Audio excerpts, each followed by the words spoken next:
We're talking today with Frank Schaffer of Rockford, Michigan. The interviewer is James Smither of the Grand Valley State University Veterans History Project. Okay, Frank, start us off with some background on yourself, and to begin with, where and when were you born? I was born at Holloman Air Force Base, New Mexico, January 29, 1952.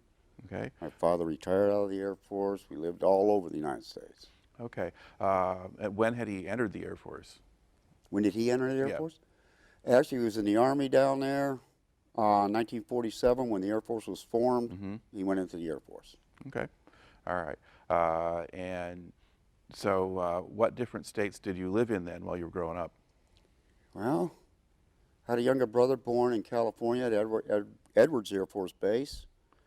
From there, we went to Cali Air Force Base in Texas, then we went to Wright-Patterson Air Force Base in Ohio, ended up in England, Burtonwood Air Force Base by Manchester, then we went down towards London to Shepherd's Air Force Base, came back to the United States, went to Lake Charles, that was Chennault Air Force Base in Louisiana, ended up from there we went to Calumet Air Force Base up in the Keweenaw, on top of Mount Horse Greeley, a radar base.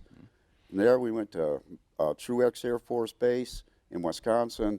Then my dad retired and came home to Flint, where they had grown up. Okay. So where did you finish high school? Flint, Okay, so you finished in Flint. And then what year did you graduate? 1970. Okay. By the time I graduated, I'd been to 12 different schools. Oh, all right. Now, at this point, of course, the Vietnam War has been going on. And were you expecting to get drafted, or were you going to go to college, or what were you going to do? College, baseball scholarship, academic scholarship, and Army ROTC scholarship. I Okay. was going to be an officer. All right. I went to Central. Was bored with everything. I had this military deal in my family, in me, in my heart. Decided to go in the Army. Okay. I wanted to fly helicopters. All right. So that was why you picked the Army. That was where you would get to fly helicopters and so Right. forth. All right. Now, how much did you know about Vietnam at that point? Well, I'm one of the few Vietnam veterans that actually knew quite a bit about it. I was writing reports when I was a kid, or in high school, about Vietnam. And that tore the heck out of me, because coming from a military family, I had such pride in my country, in my father's service, and his brothers, and all from World War II, that I didn't know what the heck was going down. I just could not believe that our country could do this. But I wanted to do something more adventurous than playing baseball. After a while, it didn't mean nothing to me. But I didn't want to play baseball pro. I wanted to coach, and I wanted to teach. When I came back from Vietnam, that was gone. Okay. All right. But in the meantime, college in the short term was not working out the way you wanted. No. And so, okay, go ahead and join the Army. So when do you actually enter the service? The 13th of September, 1971. Okay. There I went to Fort Hood, Texas for basic training. Okay. Now, describe what basic training at Fort Hood was like. Piece of cake. There was nothing to me. I ended up with the highest PT score in the company, the highest infantry proficiency score. It was nothing. I didn't. Okay. So I guess you were sort of used to the military life and expectations of Yeah. discipline and following orders, and you were an athlete and you were in good shape. So. Exactly. All right. Now, were there other guys you were training with who were having more trouble? Oh, yeah. And what kinds of things did Well, they have trouble with? a lot of it was the physical part of it. As I tell the students, if you played any sports at all, you're not going to have any problems with it. It's nothing. A lot of the disciplinary thing, but then see, I was there at the end. There was no draft or anything like this. With our busload going down to Fort Knox, Texas, out of 40 guys, probably 30 were court ordered. Okay. So it was a pretty crazy time to be in the Army. Yeah. That's the beginning of the all-volunteer military Yep. at that point. Bolar. Okay. Now, you just said Fort Knox, Texas. No, well, it's Fort Knox, Kentucky. Okay, so you did your basic at Fort Knox, Kentucky, and you went to Fort Hood after that. Yeah, went to Fort Eustis, Virginia for helicopter training. Okay, yeah. So back up there. So okay, so basic is at Fort Knox, and that's where most people from Michigan went for basic Yeah. training at that point. So you're doing that. Now, the people who were training you were a lot of them people who were back from Vietnam. Oh, yeah. All our DIs were Vietnam veterans. Okay. Top people, man. Okay. I never can say enough about them. All right. Did they tell you much about Vietnam, or did they just tell you they were getting you ready that if you went there you'd come back, or? Yeah. No, everything they did was geared towards that. I never had any problems with those guys, the Vietnam people. If at all, it was the people that they were training to be DIs who hadn't been to Vietnam, and they were in another world. Now, these were what sometimes get referred to as shake and bake sergeants. Yep. They'd been NCOs, to. right out of NCO Academy, and they were worthless as far as gaining respect from us. The Vietnam DIs, they had our respect from the beginning. They did not treat us like animals. They treated us like human beings. We respected them. Okay. All right. Now, how long did basic last? 8 weeks. 8 weeks. That was a standard at that point. Yeah, I think it was 8 weeks. Okay.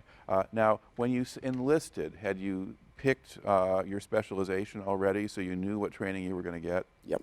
Okay. And was that in part because you tested high enough that you qualified, or did they just need people there anyway? Both things. At one time, there was a lot of problems with guys that would go in and they'd wanted to be into helicopters.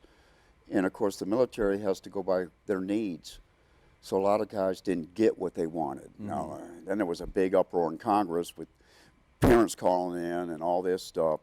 And so by the time I went in, you were guaranteed to get what you, as long as you qualified on the test, you got that. Okay. All right. So that's where you were going. All right. Fort Eustis, Virginia. Where in Virginia is that? South of Washington, north Yorktown. Okay. Just west of Yorktown, north of Newport News. Okay. All right. And how did they run the helicopter training? What were you doing there? We were learning how to work on Cobras. And it was funny because none of us wanted Cobras because you don't fly on a Cobra. We wanted the Hueys, or the OH-6s, OH-58s, the observation helicopters. But we went through it, did our job, started off with 16 in our class, ended up with 8. I scored again, top in the class. Okay. So why were people dropping out? We had some crazy people coming in that didn't know what they were doing. We had people going AWOL all the time, people getting in trouble. It was crazy. Okay. So the all-volunteer military at this point was not necessarily getting the best people? No, not the way they did it. I mean, what do you expect if you get people out of the courts? Yeah. And I'm glad that they got a chance. They gave them that offer, that chance, but no, it wasn't working out. But a lot of those guys did. They did it. Yeah. Yeah. And they're experimenting and they adjust. I mean, we've still got a functional military, so it worked in the long run. Okay. So basically, what kinds of work were you going to be able to do on one of the helicopters? Our training was gearing us to keeping that bird in the air. That means we did pre-flights, post-flights, all the intermediates, the periodic deals on it, a lot of paperwork, attention to detail, big-time attention to detail, because you got a $250,000 bird there, and you also got 2 pilots that you're responsible for. All right. So you're basically learning pretty much how all the systems on the helicopter work. Now, not real detail, because it was detail work, engine removal and stuff like that. You went down to direct support. Okay. You're in a line unit, crew chief out there. You did the basic things just to keep it flying. Okay. All right. Now, did they give you any basic instruction in avionics or things like that? Basics, just basics. Okay. Now, if you wanted to get into avionics, that was a whole other MOS. My MOS was 67 Yankee 20. Which that was Cobras. Okay. And that's just Cobra, the maintenance of the Cobras, Yep. essentially. Okay. And how long were you at Fort Eustis? That must have been about, well, it seemed to me like it was about 3 months. Okay. And then when you finished that training, what did they do with you? Well, when you got done, you put into where you wanted to go. Now, I came out of Central with a baseball scholarship. I wanted to play baseball in the Army. My father had been playing baseball in the Air Force. I put in for Italy. I got Fort Hood, Texas. Of course. I had some buddies that put in for Vietnam. They went straight to Vietnam from there. All right. So you go to Fort Hood, Texas. Now, what unit do you join there? 27 Maintenance Battalion with the 1st Cav Division. We were direct support unit. We weren't on the line crews or nothing like that. So I worked on Cobras, Hueys, the OH-58s, observation helicopters, anything bigger like the Chinooks and stuff like that were on the other side of the field. They had other people working on those. Okay. So we would just engine repair, what have you, take out engines, do all that sort of stuff. And that's basically what we were doing. Okay, so you're doing stuff that extends beyond what you were initially Yeah. trained to be doing. Okay. Now, the people you were working with, were most of the ones who had been with the CAV in Vietnam? Yep. Okay. And, They were all coming back at that time. all right. Did they tell you much about their experiences there? Or did Oh, they? yeah. Okay. Yeah, they were good guys. They really were. Of course, you had your pecking orders. That's all through the military. You know, if you hadn't been to Vietnam, you're nothing. But we got along good with them. It was an understanding. And how long were you at Fort Hood? About 5 months, I think, 6 months. Okay. I got bored. All right. I get bored quite Okay. easily. So what was the routine like? Actually, it was just like any other job. You woke up in the morning, you had your formations. Of course, our barracks weren't on the airfield, so we all jump in the mutts or trucks and drive out to the airfield and work. 4:30 in the afternoon, you're done. And then you went back and you checked the bulletin board to see if you had duties. Because you still had to have barracks guards and things like this. You might have to, we pulled on the POL points or refueling points for the 1st Cav, you had to go out there and pull perimeter guard out there and things like this. All right. And did you have much contact with the rest of the Army personnel on the base, or just the guys in your own unit? Mainly just the guys in our own unit. I went out for the 1st Cav baseball team, made that. Okay. All right. Because there were times late in the Vietnam era when there were a lot of problems at Fort Hood. I mean, there was race riot at some point, which would have been a little bit before you got there, I think. But were things... All the bases, not just Fort Hood. Was that kind of tension still present while you Oh, were yeah. there? Had the underground newspapers filtering around and things like this. There was a lot of drug problems, but that was, you know, when people talk about it, they think that we are all druggies. The whole nation was. I mean it. And it just amazes me how they like to push it on us. But now, you had those problems. You had, well, they were trying to work better with the enlisted men. I was on the enlisted men's council. They voted me from my company to do this, so I got to work up at headquarters people, up at the battalion. They were really trying to get, they needed people, so they had to do a lot of changing through the whole thing. We got pay raises. All right. So I mean, there was stuff going on, but still it sort of wasn't interesting enough between those different things necessarily. No, and I knew, I even went out, applied for OCS. I was accepted for OCS, and all I had to do was wait 6 months for the next deal to open up. And then you'd have to re-up for another 6 months. Right. And by the time it got to that point, I didn't want to be there anymore. I mean, that's the joke at Fort Hood, Texas, is you go desert, go AWOL, 2 days later, they're still going to see you out there because it was nothing. So you have that going down. I mean, I was just bored. Okay. So what was your solution to being bored? Volunteer for Vietnam. Okay. Now, at this point, so when did you actually make that decision? Was it... Probably in the spring of '72 was I made the decision to go down and put my orders in. Now, it took another 3 months or 4 months for the orders to come back in. in which everybody was telling me don't do it. In fact, my CO down there told me, and they are all Vietnam vets, he says, don't do it. It's not worth it. And of course, being a young punk kid, I doing everything, I said, nah, I want to do it. Okay. Now, did you make that decision before the Easter offensive took place? Right about that time. Okay. But I mean, were you responding to the fact that there was some action there again, or did you just, were these just independent things? No, I think it would have happened anyway. Okay. We knew that Vietnam was winding down. Right. But they still needed people there.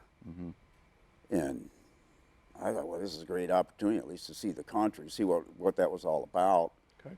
So, and of course, if you want to stay in the military, when you go up before an E5 board, or even any of the boards to get your rank, points. If you went to Vietnam, you had points. Right. So I was still thinking about making the military my career at that time. Okay. All right. But now you've applied, and now you're put in for it, and you get the usual Army hurry up and wait part, where you kind of sit around and cool your heels until they're ready for you. Okay. Now, what did they do to actually prepare you to go to Vietnam? Did they give you any kind of orientation or shots or anything like that? Oh, shots? Yeah. Oh, yeah. Well, you went to went to Oakland Army Depot, Okay. which we were locked down because they wouldn't let us go out on the streets because of what the public would do. So we were pretty much in a prison there. You went through all your shots.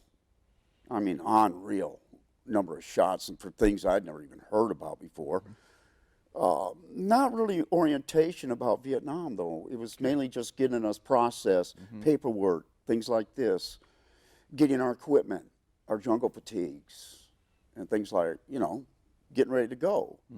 And then there was the car people coming in from General Motors and all them, offering us automobiles at certain discount prices.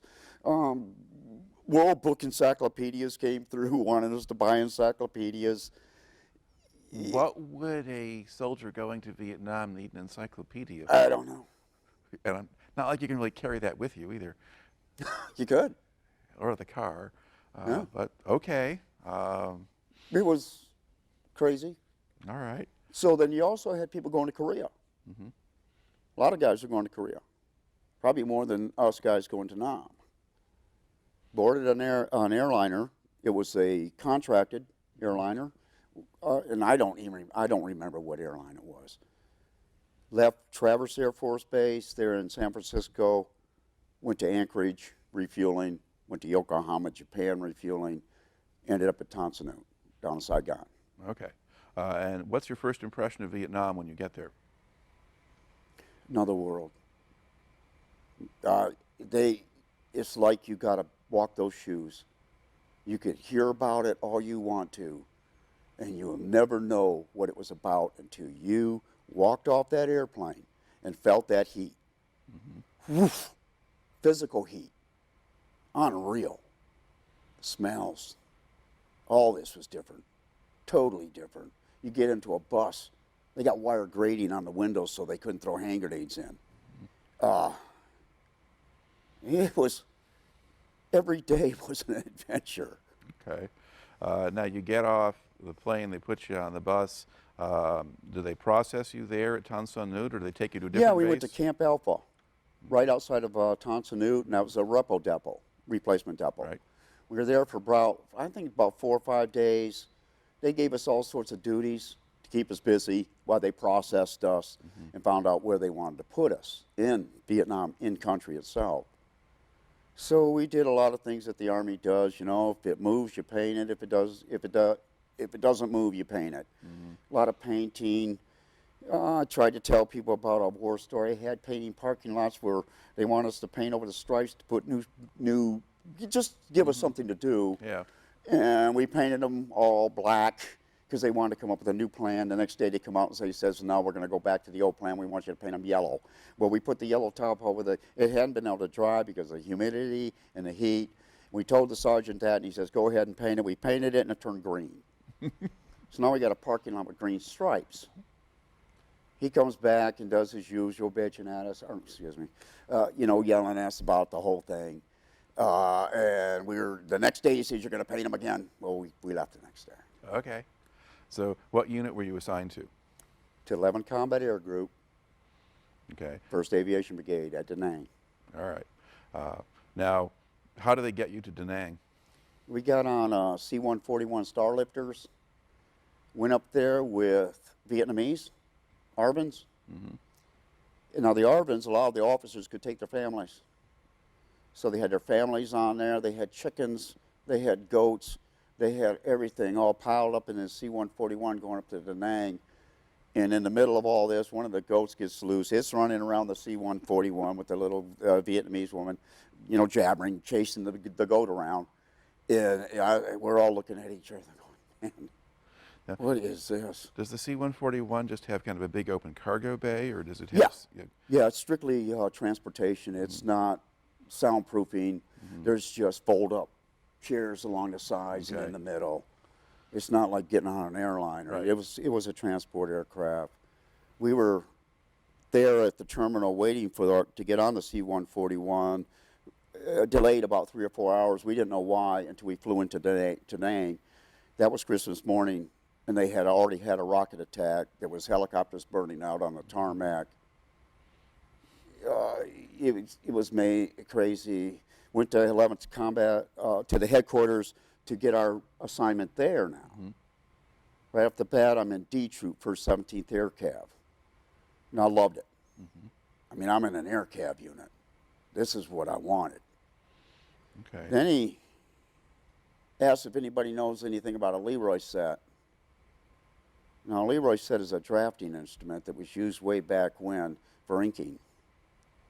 I knew what it was. And I raised my hand and said, yes, I do. So they talked me into being with headquarters company. Okay. I wanted to fly. He said, you're not going to fly. If you go to D Troop, all you're going to be doing is out on the flight line or getting birds ready to go back to the States. Very, very little flying. Yeah. We were still running some operations with the ARVNs, but it was nothing like back when the guys, my buddies, were there. Right. The big time fighting.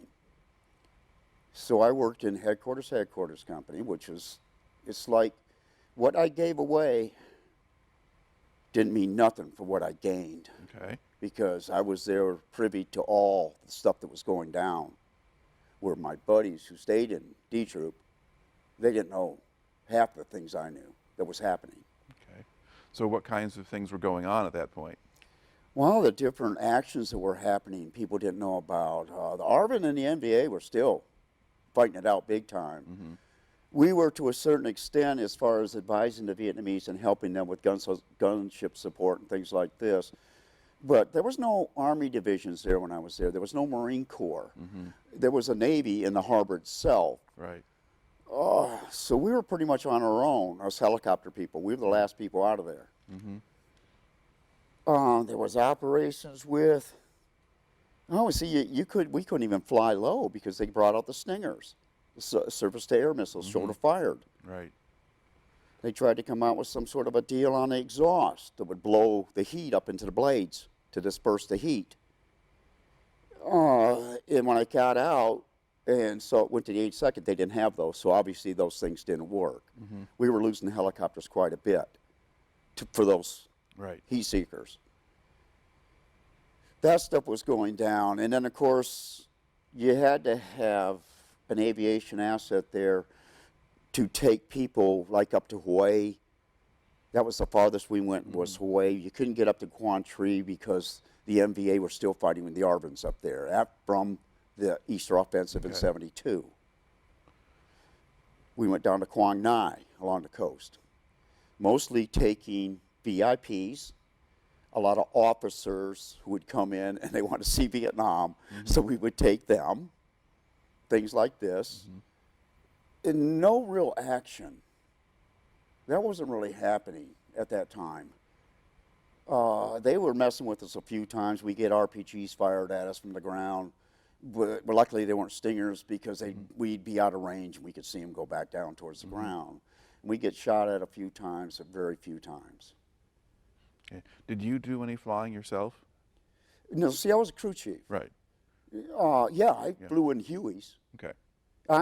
That's what I wanted to do. So I was putting it in there every time I knew a flight was going. I would try to get on that bird because I wanted to see the country. want to see what was going down. I had absolutely no fear about anything as far as military actions, that part, nothing. Okay. I just wanted to be there. I wanted to be part of it. All right. Nothing like Mike. Mm-hmm. No. And I don't know if I could have lasted through what those guys went through. All right. Let's talk about some of the different kinds of experiences that you have. First of all, on the base itself, was your unit kind of off in its own particular compound? Yep. All right. And then how much contact did you have with the Arvins? Arbins did all our perimeter, all their bunkers, gun towers were all around us. And then during the evenings, we supported them. Mm-hmm. We'd pull perimeter guard, along with the Arvins. As far as during the day, we didn't really have that much contact. I did at headquarters because the Vietnamese were there. They had Vietnamese liaison officers. Mm-hmm. I remember Lieutenant Tien. He was a really cool guy. We got along great. And so we had conversations. The headquarters, most of the typists and those type of people were Vietnamese girls. Mm-hmm. They did all the typing. We had girls coming down from Hawaii who were in the university up there, wanting to be doctors, who were coming down there and doing typing work. Mm-hmm. And things like this. So I got to be really close to the Vietnamese people where a lot of vets weren't. They were never around those people, around the Vietnamese. Every day. We all had mama sons, the whole bit. Okay. If they burned incense during the afternoon, we knew we were going to get rockets next morning. Okay. Because they would tell the Vietnamese people themselves that they were going to rocket them. Mm-hmm. And most of our rockets came in before 8 o'clock when the Vietnamese showed up to work on the compound. All right. Explain for people who don't know, I mean, what's a mama san and how does that system work? Okay, we call our mama sons. Basically, we didn't do any laundry. They did all our laundry. They pretty much kept care of our hooch, mm-hmm. our rooms or what have you. I was in an old French barracks, so I didn't have to go throughout in the field or nothing like this. And like I say, they'd come in and take care of that stuff. If we had questions about the Vietnamese, I'd sit there at lunch. I'd go over and eat with them, try their foods and things like this. I got along great with them. Mm-hmm. Absolutely fantastic with them. I loved them. Okay. All right. And did you go off the base much? Could you go into town? Couldn't. Okay. No, we couldn't go off the base. If you wanted to go, we did get into Da Nang a few times. You had to have a pass, special passes. They ran a bus from our compound at Da Nang out to China Beach, mm-hmm. which is still operating there. They had a big enlistment club out there, big club. And actually, we were the only ones on the beaches. There were some Vietnamese girls that you could pick up on the fence before you went into China Beach. All right. Now, were there issues with things like drug use or prostitution or whatever the people in your unit got involved in? Oh, yeah. That's all part of it. Even around on Army base in the United States, it's the same thing. And in fact, D Troop, 1st 17th, had their own house of prostitution down at Tammy, which all those girls were checked out by the doctors, and the guys had to be checked out too. Mm-hmm. There were girls who would come into our compound during such and such. Drug use was pretty crazy. A lot of the opiums and things like that. You'd find the vials walking down the road. They'd be on the side of the road. And that's one of the things I was always proud of. I never got into that. Mm-hmm. I did smoke some over there, but no. And then you had two groups of people over there. You had the juicers and you had the heads. Mm-hmm. And there was always confrontation between those two groups of people. The juicers were the guys who were drinkers. Mm-hmm. The heads were the guys who smoked. Right. That was going down. My first two buddies I met over there, they were opiate addicts. Mm-hmm. They invited me into their room, and they had a big coffee thing of marijuana. that was mine. All I had to do was sit there and watch them as they did their opium. They didn't shoot up. It was so pure that they smoked it. Okay. Because there had been, I mean, basically, there had been a lot of heroin coming in at a certain point, a little bit earlier than that. Heroin too. Yeah. And so Yeah. that's there. And opiate, but basically, we had interrupted the flow of drugs outside of Southeast Asia through Cambodia, and so a lot of it came into Vietnam, and that's part of why it was there. Do you think that the drug use affected the performance of your unit? No, I don't think so. Because they knew these guys. In fact, they made them carpenters. Okay. And they're trying to detox them. At one time, there was so many detox people down at LBJ, Long Bend Jail down at Long Bend, that they were flowing with them. So they were sending them to Germany to be detoxed. When we left, you had to take a piss test. I don't know what they'd have done with us at the end, because they had to send us back to the States. They couldn't keep us there any longer. Right. So that stuff was there, but it wasn't real. It wasn't prevalent. Right. You know, like a lot of people think that it was all over. No, it wasn't like that. Okay. And I don't know anybody who smoked around those helicopters in our jobs. I don't know anybody. Okay. So it's sort of a parallel to what you hear from a lot of the combat units is if you're in the field, you're not doing it. And so basically, if you're going to smoke pot or whatever or drink, I mean, that's sort of a stress reliever or just what you do when you're off duty. Oh, you get bored. Yeah. Nothing to do. Well, no wonder they did that. Okay. Now, on a base like that, does the military make much of an effort to provide you with distractions or entertainment? Oh, you had the enlistments club. Okay. Which was pretty entertaining because they'd bring in Vietnamese groups, which was unreal. Listen to the Vietnamese playing the Beatles or the Doors or what have you. That was pretty interesting, and there was a lot of fights. It was just, you know, the usual thing, fight at the enlistments club. The Air Force side had a lot better than we had. Their EM club was unreal. Their officers' clubs were unreal. They had lighted ball diamonds. And at one time, I've been told by some guys, now we didn't have this, but they actually had baseball leagues over there. They had basketball leagues to keep the troops doing things. Volleyball was a big thing. And after the peace treaty was signed, we formed our own our softball team. Menchu's Monsters, named after our captain. So we'd go out and play softball. We would go over the Air Force side, play those guys. One time, we were shot at by snipers and pinned down on a baseball field. No, I don't know to this day if they're trying to hit us. I think it was more of a harassment, just messing with us. That stuff was going down. I'll never forget playing D Troop 1st 17th Air Cav. They show up with their ball team, and there's 60 guys there. And they batted through, and they beat the heck out of us. And it was so crazy because, you know, we had that was my first T-shirt job, and I made a stencil of a Red Hawk. That was our call sign, was the Red Hawks, of a Red Hawk, and I sprayed it with red paint, and they were all, you know, it wasn't like silk screening. So we had a ball team, and that went. You know, but every time like the sniper thing happened, and pretty soon people are wondering, should we be doing this? A couple of times we're out there, we had rockets coming in, people running, you know, trying to find some cover someplace. But it was all just to try to do something to, you know, instead of just hanging out at the enlistments club or going back to your rooms and getting into the opium and all that crap, things like that. There was a library there on our compound, which I pulled a library duty one time. Got paid for it, which was a pretty interesting job. I never knew.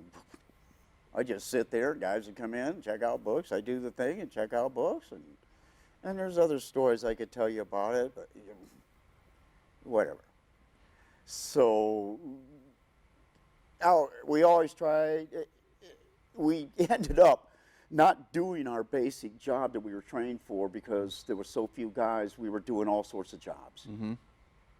One time I pulled shotgun on a garbage truck. Now that was a joke I used to hear in high school all the time. What's the most dangerous job in Poland? Riding shotgun on a garbage truck. Lo and behold, that's a duty I had one time. I sat up on top of this big Mercedes garbage truck. Met him at the compound. I jumped up on top with an M16 and all my bandoliers and the whole bit. My job was to make sure that the garbage people didn't rip everything off. Okay. So did this one time, came around this one building, there's a whole bunch of air conditioners sitting out there. Papasan, the driver, said, okay, we take it, huh? We take it. I said, well, I don't know. I went over and looked at them. Now, I did a lot of work with my dad, plumbing, electrical, and air conditioning work. I looked at them, and they looked at me like they were shot. I said, yeah, take them. That was the last time I pulled that duty. Okay. Because they asked me, what the heck you doing, Schaffer? I said, well, they were crap. They said, no. Well, were these on the base, or were they just out in the street someplace? They were beside a barracks. Okay. Or a building. I don't know what the building was. A big pile of them. Okay. So you were just picking up trash. Yeah. All right. That duty. We pulled the perimeter guard duties. All sorts of weird stuff that they just needed somebody to do it. Mm-hmm. I had one detail burning flags and burying medals. They don't want to take the time to send this stuff back. That's how, when I got out of Vietnam, I had no country because I saw the idiocy of what they were doing, just with medals. Well, my job was to take the medals. They showed me this room and said, you've got to bury all those medals, and there must have been 500 boxes of medals. My job was go out to a burner, take the medals out of the box, dig a hole, put the medals in the hole, burn the boxes. Well, I had a few jobs in the military they shouldn't have given a collector. Because I was going back to my hooch with my pockets filled with medals. mm-hmm. Only medals that I didn't bury, Medal of Honor. I never saw one of those over there. Silver stars, bronze stars, distinguished flying crosses, air medals, purple hearts. Now, were these just sort of the stock they had on base? Yeah. That they hadn't given them out to anybody, they were just available, but Right. rather than send them back home, they're just disposing of them. Right. Okay. The flag's the same thing. Probably 50 flags I went through. Pulled one out, 8 foot by 16 foot, garrison flag. Mm-hmm. I said, no, I ain't burning this. I'm taking it home. So I wadded it all up, threw it in my duffel bag. When I was leaving, they went through my duffel bag, found the flag. Sergeant there checking, they're checking for drugs, Yeah. weapons, and things like this. He starts pulling it out and goes, what the heck is this? And we're all waiting. There's our Freedom Bird out there in the tarmac. Everybody's waiting behind me in line. He says, where did you get this? And I said, my CO said I could have it. So in order to not create a problem, a holdup, he said, I don't care. But you got to fold it. So there we were, folding up this trifold, flag, so I could take it. Mm-hmm. And it's still in my display today. All right. Now, you're saying you're seeing a lot of things that are leaving you pretty frustrated with the military. You thought things were badly done. What else was badly done, or what else kind of was disturbing? Right off the bat, January 8, 1973. In the morning, we were hit by aircraft. Now, read the name. Probably one of the most busiest airfields in Vietnam. Constantly had aircraft circling around, coming in for landings. This is different.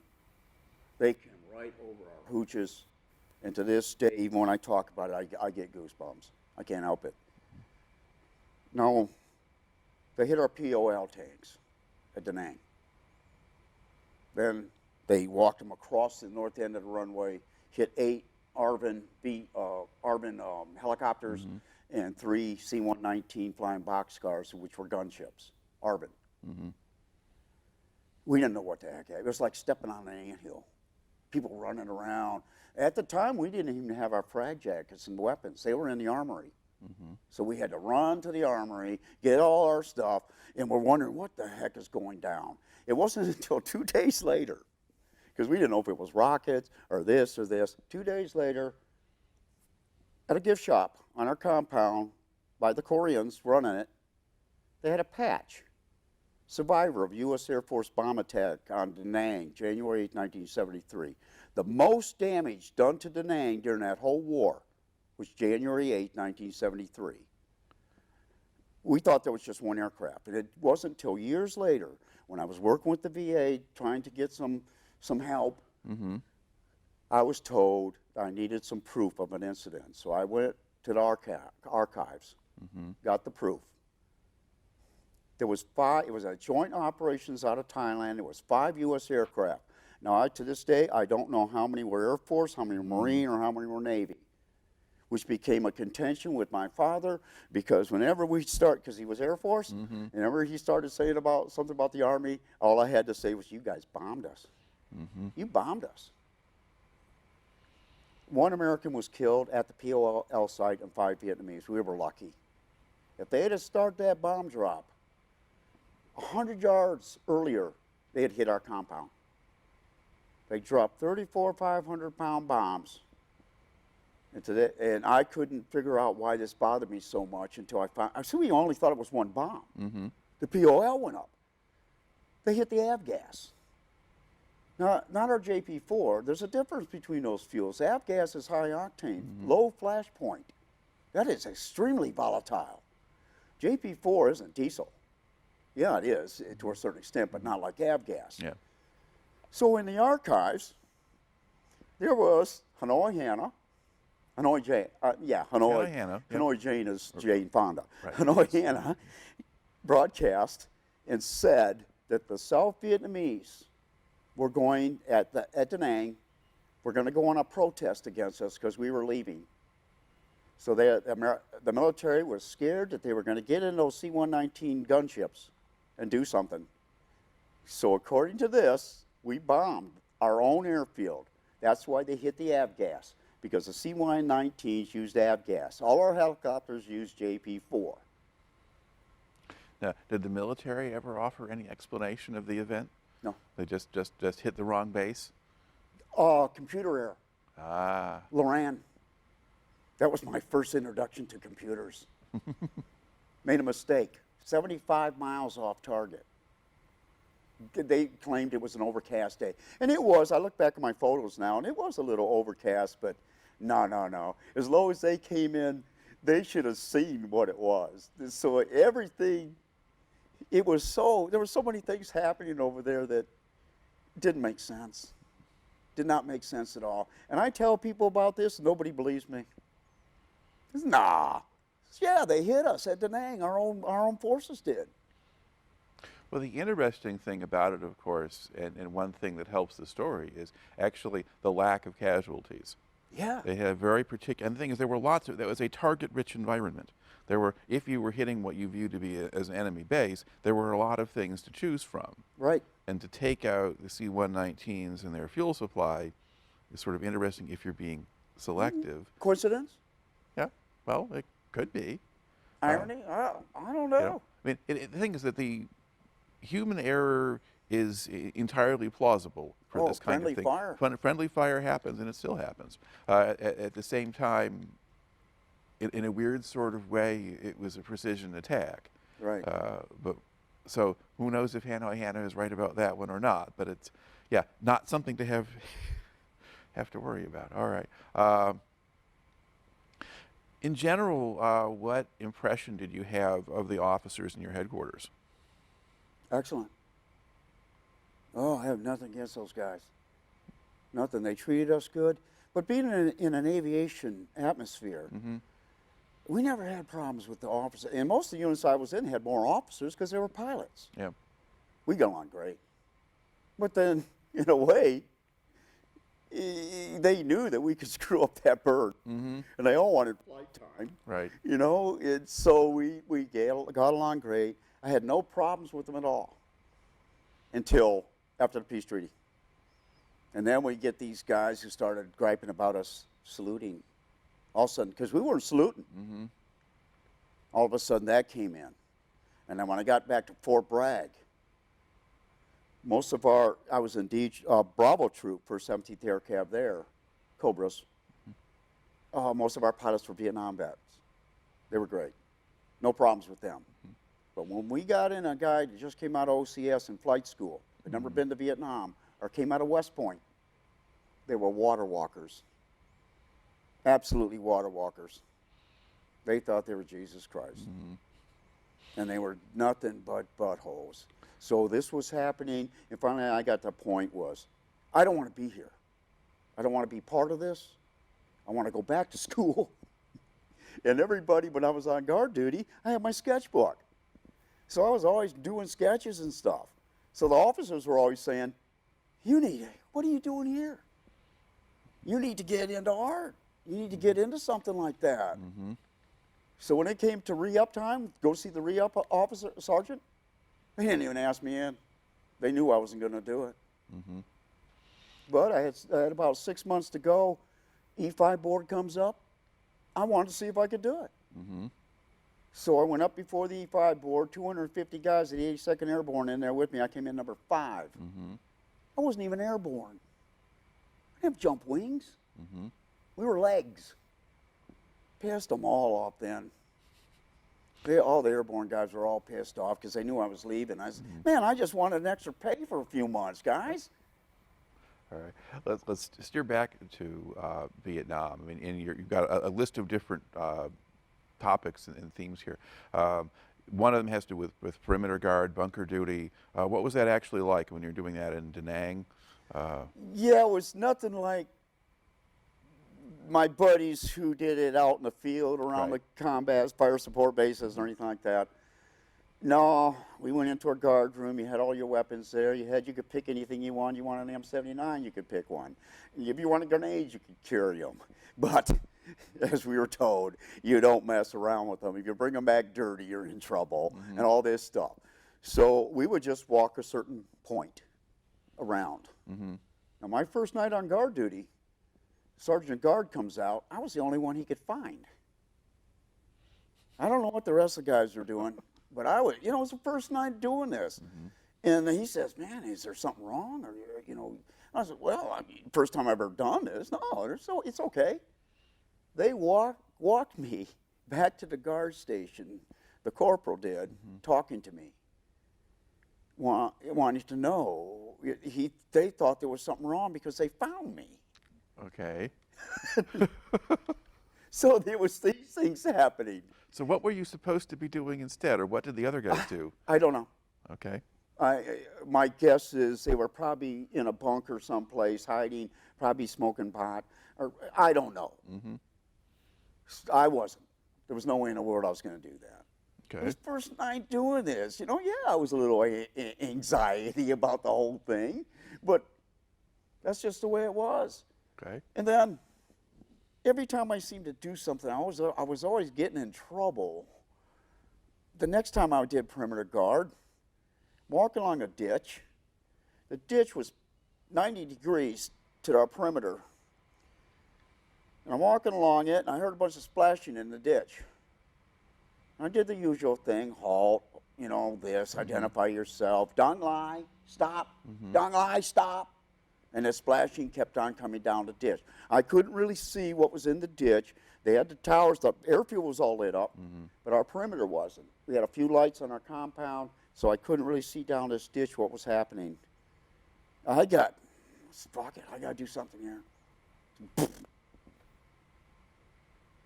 Put it on auto and fired down that ditch. No, the splashing still continued. Now all of a sudden, all the lights around the perimeter are coming on. Clink, clink, clink. Somebody's shooting down there on the other side. They started shooting. It was 2 big muskrats. They jumped out the end of the ditch. They were probably mating, or I don't know what they were doing. So now I'm at it. What am I going to do? They're going to check my weapon. They could know if I fired or not. So I sat out there with the lights on and all this stuff. got my T-shirt, did the best cleaning I could of that thing. Took it apart. I couldn't get down the bore. So I took my T-shirt and wadded up, tried to get as far as I could down to get all the powder residue out. Sergeant of the Guard comes around. What happened out here, guys? I don't know. Was those guys down there?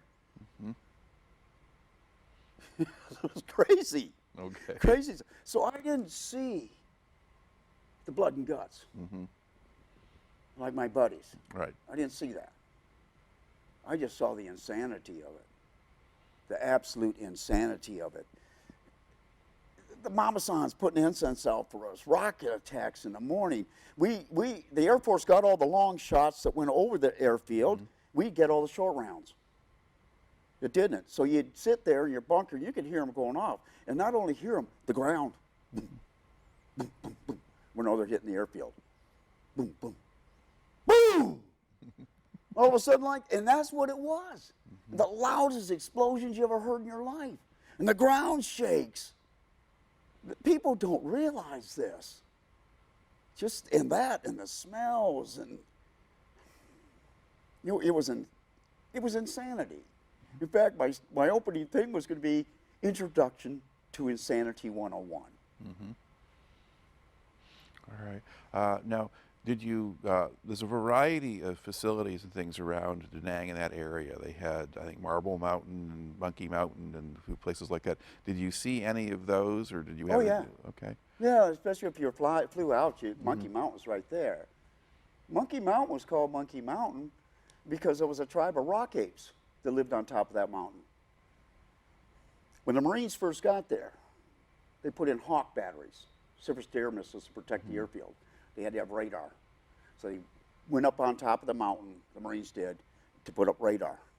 Now, this wasn't an armed group. This is just tech-type people. The rock apes came out. Rock apes throw rocks to protect themselves and to fight off other tribes of rock apes. And that's what they did. They beat those guys, and they had to go back down the mountain. They came back up with an armed group of Marines and fired up those rock apes. You know, that was in '65. When I was there in '73, those rock apes were still up there, and they would come down at a certain time, like 4 o'clock in the afternoon, and throw rocks at the radar building. The SOP to those guys was, leave them alone. They'll get bored. They'll leave. So that's what Monkey Mountain was about. Marble Mountain was south of Da Nang. And these are these huge outcroppings of limestone. Caves all through them. The Buddhists had actually built a temple inside Marble Mountain itself. Fantastic ornamentation, unreal. As we found out later on, the VC were there the whole war in tunnels in Marble Mountain. We had Haivon Pass, which was just north of Da Nang. You had to cross over this mountain ridge. Haivon Pass is pass in the clouds, or in the clouds, yeah. Right. That was always controlled by the VC through the whole war. There were certain areas, and we had people up there. We had a guard station up there and the whole bit, but they were always there. There was mountains all over Vietnam. Most mountains in Vietnam were sacred, spiritual. Down by Tay Ninh, there was Nui Ba Dan, the Black Virgin Mountain, which is the same thing. We had the top and the bottom, and the VC were in tunnels all through it. All through Vietnam were these mountains with these spiritual names. Con Tien up by the DMZ, that was the Hill of Angels. So all these things were there. And luckily, by keep pressing these guys, volunteering to fly, I got to see them from the air. It was a fantastic experience. And I know now, when students ask me, would you do it again? I've got to say yes.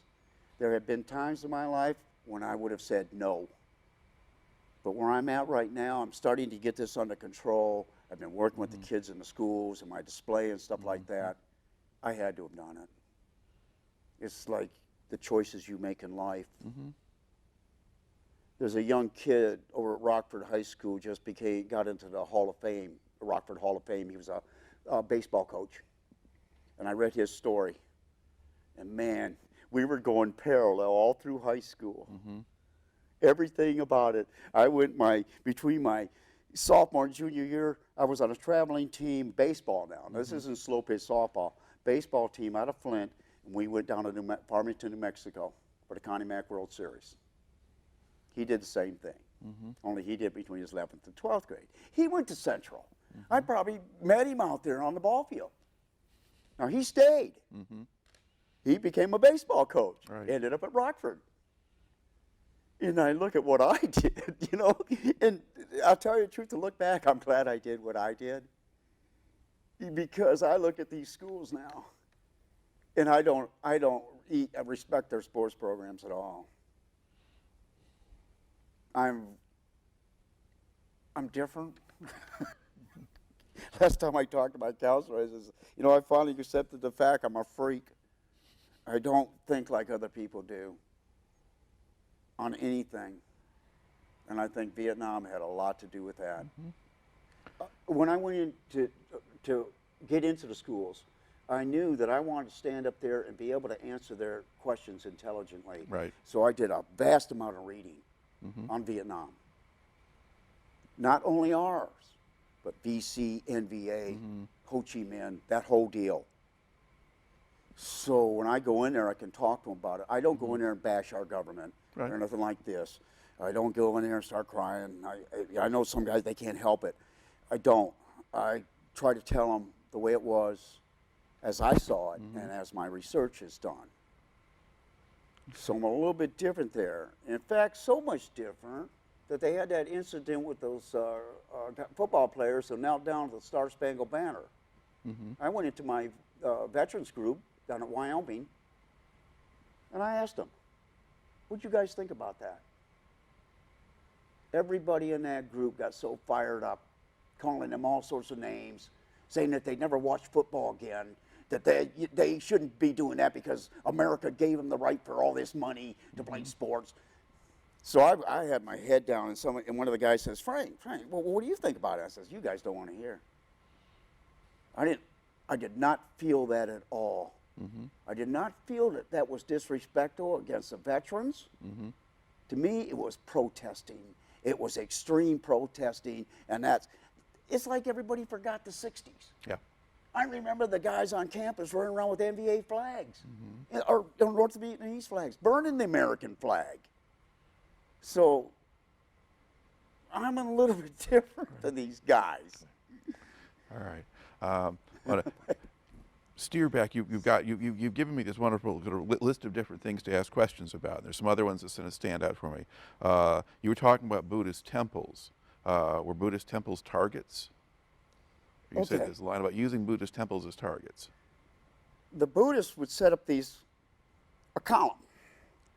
And on the top of this column, about 6 foot tall, 5 foot tall, whatever, probably shorter than that because Vietnamese people were shorter. And they had a little box on top of it. And that's where they would burn incense when they prayed to Buddha. So these weren't big temples. These were just small ones. Well, a lot of the door gunners, being bored, they're flying over these areas where there's a Buddhist, one of these things there. Bop, bop, bop, bop, bop, bop, bop. So I had a really good buddy who was a door gunner. That was his job. And we hit it off like this, and he was coming back one day, and they're all yapping, and like, yeah, we got 3 of them today. We hit 3 of those temples. Now, some people say, well, I don't mean nothing.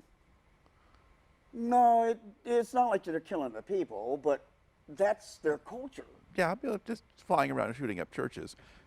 Just not necessarily the best idea. And the plan. In fact, that's where I used to go to the one on compound to get my incense. I just take them from there. In which another guy says, you're tempting fate, buddy. You're taking from Buddha. Okay. Now you've also got a reference to an Arvin bomb squad. Yeah, we were getting hit by the 122s, the Katyushas, the rockets. Yeah. And we're driving around around the base. We're going over the Air Force side to pick up some stuff, and we're driving along. We just had a rocket attack, and there was these ARVNs out there. The rocket had stuck into a lot of the buildings had already been taken down. The rocket had stuck into some gap on the cement, and it was sticking out, and they had tied a rope to it and tied it to the mutt. That's what we called our, because we didn't have Jeeps. We had mutts, M151s. And then they'd get in the Jeep, rev it up, boom, bang, the rocket would come flying out. Now, I don't know if they checked it. I don't know how they could have, because it was stuck down in the rock. But when we saw that, whoa, we're getting out of here. Because there's that rocket hanging along the ground. So that's what that was about. Okay. All right.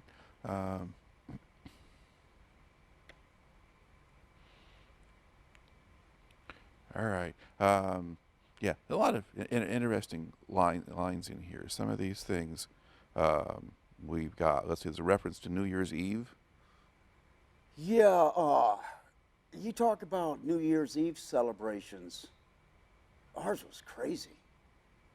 Because you look out there, everybody's firing. You know, tracers, flares going off, this stuff going off. And then one of my sergeants shows up. He's banging on my door, and I open up the door. He's there with his underwear, with his M16 and a bandolier, saying, "There's sappers. There's sappers coming in the wire. Come on, let's go, Schaffer." I'm looking at him going, "You got to, what? What is this?" And sure enough, we had sappers come through. They were trying to blow up the ammo dump. They blew up the ammo dump at Da Nang twice. And that's what they were trying to do again. They stopped them. They got them. Ted, when Ted came around, same thing. Yep. Everybody's shooting in the air, the flares, all this stuff going off. It's All right. Okay. Yeah. A lot of these things look kind of interesting. Some of these things we've got, some not. Let's see. There's, okay, I mentioned a birthday party, China Beach. that was the peace treaties. Okay. Now, we didn't know when the peace treaty was going to be signed. See, when I got there, I didn't have a D-row state, which is most guys have because you're 1 year, 365 days, because we didn't know what was happening. So when it came, we were going to go out and have a party anyway. And I made the poster for the party, which was Snoopy banging Lucy on top of the doghouse. So we went out there, and lo and behold, that was the day that they signed the peace treaty. So we went out to China Beach, and a lot of steaks were barbecued over there. We had a big steak dinner, and they had a trailer full of beer and ice, in which I met a Vietnamese guy who was walking down the beach, a fisherman, who asked me if he could have some of the beer, a beer. So I went over and got him a beer. He mixed it with his Coke. He already had a can of Coke. And he mixed, not Coke, Pepsi. Yep. I didn't see any Coke, just Pepsis. And he mixed it with that. And so I sat out there with him for a long time, just talking about the fishing. The phosphorus essence at nighttime when you walked along that beach was unreal. I've never seen it like this, when you're walking and your footstep is glowing from the phosphorus inside there. The waves would have it on it. Yeah. It was unreal. So we had one heck of a party. Me and a buddy stole my sergeant's fifth of whiskey. It was probably the worst hangover I've ever had in my life. Got into some argument with some cowboys. That was the Vietnamese ARVN kids who would ride around their little Suzuki 80s, which would leave you alone, but if you're by yourself, you had problems.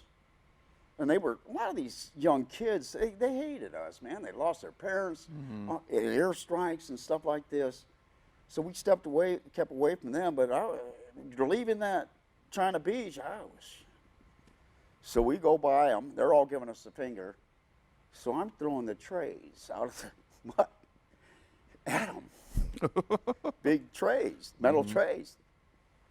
And we had a lieutenant with us. The Vietnamese called him the baby son because he looked like he was a kid right out of high school, and he was a lieutenant. And he just went nuts on me. I'll never go well with you again, Schaffer. I'll never go drinking with you again. Well, I paid for it the next day. I was so, God, it was bad. Absolutely bad. They had a big dinner for the Vietnamese, the people that worked on the compound. And I couldn't even do that. They came over to my house, over to my hooch, and dragged me out and says, they're asking for you. The Vietnamese were. Want to know where I was, because I got along with them so well. I went there, showed up, sat down, said hi to a few of the Vietnamese and the other people I knew, got up, spent the rest of the day, wandered around the compound, puking. Really bad. But the Vietnamese people knew that they were not going to be able to hold out. They knew that. The girls were petrified, especially the girls that worked in the compound itself. They all knew that. They knew that once we left, they'd never be able to do it. We should have known that from the Easter Offensive in '72. I mean, they came across the DMZ with tanks. That had never been done before. City on lock or something down by northeast of Saigon, that was under siege by tanks. It wasn't for our air support and the helicopters with the tow missiles is what because our M48s could not stand up to their T-54s and T-60s. It was the tow missiles that kept us alive at that time. The Vietnamese knew it. And I get it from the guys all the time. We left them everything. We left them pretty much the third largest air force in the world. If you know anything about aviation, you got to have parts. Yeah. And fuel. Fuel's good. Fuel. If you're in a combat situation, you got to have medical supplies. They didn't have it. Yep. The parts, the medical supplies were there in warehouses, but we hadn't given the Vietnamese enough training to figure out with our computer, because that was a computer system, was the IBM cards, how to find the stuff. The MVA got all that. Weapons, over 500,000 M16s, brand new in cases.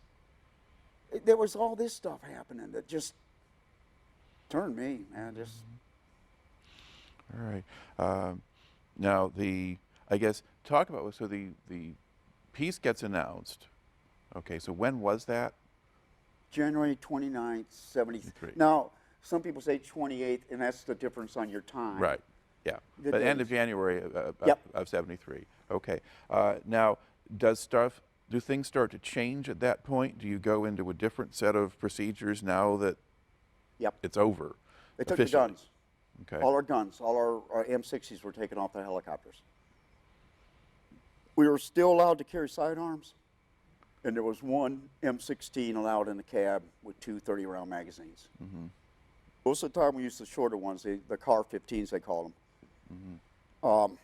And we were still getting shot at. And again, I don't know if they were actually trying to shoot us down, because if they had done something big time, we'd have been back in there in a flash. Yeah. The 7th Fleet was still out there. You know, we knew that. We were taking most of our assets out of Da Nang and taking them to Bangkok. We didn't take them all back to the States. Okay. They went to Bangkok. So in case something big time happened, they already had the infrastructure there. So is this why there's a reference here to our adjutant in Bangkok? Yeah. Always. Every time I heard about him, he was in Bangkok. And that was actually setting it all up over there. So. But being in Bangkok might normally imply having a very good time. Yeah, Bangkok was the place to go. Of course, you know, nowadays what it all turned into, you don't want to go to Bangkok because of the SDTs and all that stuff. It's rampant. Now, it was happening then too, but not the strains that they have today. So Bangkok was an R&R center. You had Taiwan, Japan, Australia. if you had enough time, you could go to Hawaii and meet your wives. Some guys actually made it back to the States in that short of time. I don't know how they ever came back. In fact, I know one buddy I met down in Louisiana. He was a crew chief, a door gunner. He jumped up his hotel room in Los Angeles so he wouldn't have to go back. So you had that, and that R&R was once you've been there 6 months, you got a week or 2 weeks. And actually what it was, I tell the students, you know, and then they had to come back and get through what they did in R&R. Yeah. It was. All right.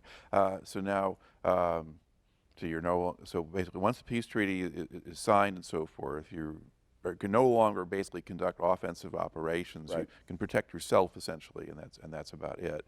And now, do you start just kind of? Are you packing things up now, Yeah. or? Guys are coming in who are leaving. We're processing through the headquarters there. There was very few people at Pleiku. I know we had Arvin Chinooks flying over there bringing back stuff. All our Cobras and stuff were being prepared to go out and put on ships. So they had to put this cocoon-like stuff on because of the salt water. Things like that were happening.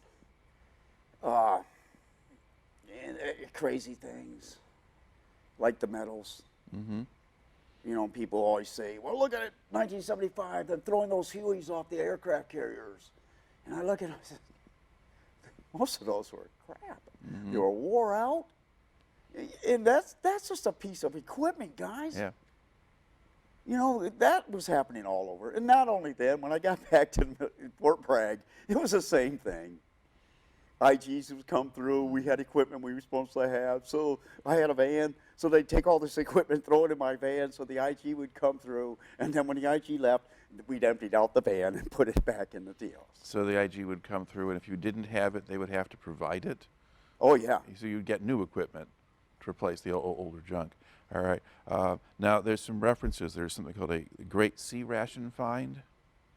Okay. Oh, my buddies have got stories, especially guys out in the field, about eating sea rats. Now, we didn't have sea rats. We had a mess hall. And me and a buddy, he went to Indiana State University, Bob Oakley. He was in baseball, on a baseball scholarship. I'm from Central with a baseball scholarship. We were both pitchers. So we would go out at lunch hour, and we'd found up in one of the attics all sorts of sports equipment. So we had a baseball and a catcher's glove, and we would play catch and play what we called pitch. He would call balls and strikes. We'd make innings, right? Right. Well, one of the balls got away, bounced in the back of a deuce and a half. I climbed up in the back of the deuce and a half, and that's full of sea ration cases. I'm like, wow, this is cool. Fruit. We knew about sea rations from basic training. We wanted to get the fruit. We didn't care about the rest of the stuff in there. So we grabbed 3 or 4 cases, took them back to my hooch, went back to work. When we got off work, went back to my hooch, started opening them up. Maggots. Ugh. The whole things were filled with maggots. In a matter of minutes, my bed had maggots crawling all over it. The floor, there was maggots everywhere. And we're going, what the heck? The maggots had got into the accessory pack that had the chocolates and stuff like that in it. These were being destroyed. Oh. We didn't know it. So we real quickly took all the fruits out, put them in the corner, took the sea ration boxes and put them back in the truck, and proceeded to clean up my hooch with all these maggots. Just That's delightful. so that was my sea ration story. All right. And then what are the Great Shower Wars? That was when General Services Administration and a lot of civilian contractors was there. Philco Ford was there big time. And they decided in their wisdom that they were going to take our hot showers away. So they turned off the water heaters. Now, we were still there. And like I said, I worked with my dad with plumbing and all that stuff. I knew how to get the thing fired up again, and we proceeded to have hot showers. Well, the GSA came through again. Oh, they went nuts, and wanted to go. So here I am before the colonel again. What are we supposed to do? Now, we could take cold showers, I know that, but there's the water heater, and it's still got gas coming to it. So there was things like that happening that, gosh, when I talk to some of my buddies, they just sit there and go, nah, because a lot of them I don't fit in with. All right. Another one on the list that says, there's money in them hooches. Okay. A lot of the hooches were being tore down. Like Rocket City, where the Marines were stationed at one time. They were all being tore down. And what they were finding was money in the walls. Not just money, drugs, weapons. Now, these are guys who had come back through Da Nang and either left to go home and forgot about this stuff, or something happened to them. So then there was it was like a gold rush. Everybody wanted to go to those buildings before they were tore down and tearing out the walls and see if they could find something. One of the stories on there is about Blue Men. Now, Blue Men is a group. I don't know if you've ever heard about them. Yeah. I didn't know anything about them. Now, I'm down in Louisiana, I'm watching TV, and here come the Blue Men on. One of the problems we had over there were guys that had been deserters were coming back in, turning themselves in, because they know that they had to that was the only way they're going to get back to the States. Yeah. A lot of them were heroin addicts, opium addicts. They knew that they weren't going to be able to survive back in the States when you got 80% pure in Vietnam, 15% pure in the States. So they were ODing. They're committing suicide. Yeah. Well, they found these two guys, and they'd been there long enough, and their bodies had turned to a blue with a decaying. So they had them in the morgue, or at the medical facility there, 44th Medical Brigade. So everybody wanted to go see the Blue Man. There was a line outside that deal with all these guys lined up to see the Blue Man. I never did get to see him because I saw that line. It was like going to a Rolling Stones concert. I said, the heck with it. But when that came on TV, the Blue Man, pow! Brought all that back. Man, the people, there's so many of this stuff that people don't have no idea about. There was a ghost army down in Saigon. They figured there was about 3,000 to 4,000 guys who had been deserters. They got into the black market. They married Vietnamese people. They got into businesses.